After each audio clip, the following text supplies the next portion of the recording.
هذا مترو الانفاق.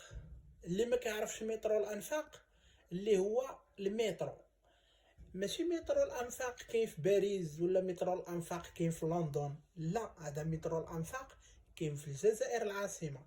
اشنا هو الدور ديالو؟ الدور ديالو هو كينقل المسافرين. كتكون واحد المقطوره كبيره كتهز 1200 شخص، كتمشي في عده اتجاهات، كل مقطوره فين غاديه.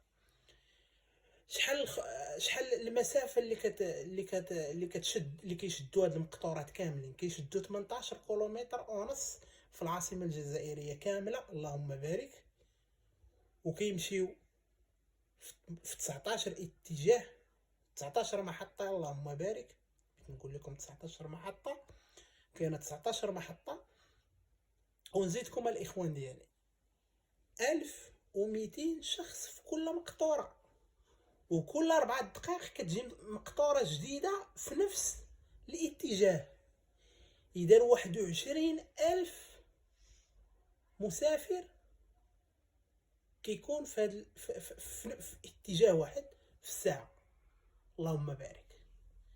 راه شي حوايج الاخوان كيصدموني انا في الجزائر.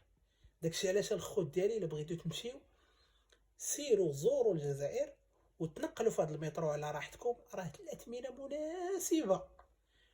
ونزيدكم الاخوان، راه واحد المنظر خلاب غادي تشوفوه في الانفاق لتحت. كنقول لكم في المحطات، ماشي ملي كتدخل الانفاق راه ما كيبقى يبان لك والو. المهم الاخوان ديالي، هذا هو البلان ديال اليوم. كنتمنى يعجبكم، والمترو ما كرهناش حتى حنا نشوفوه عندنا في المغرب.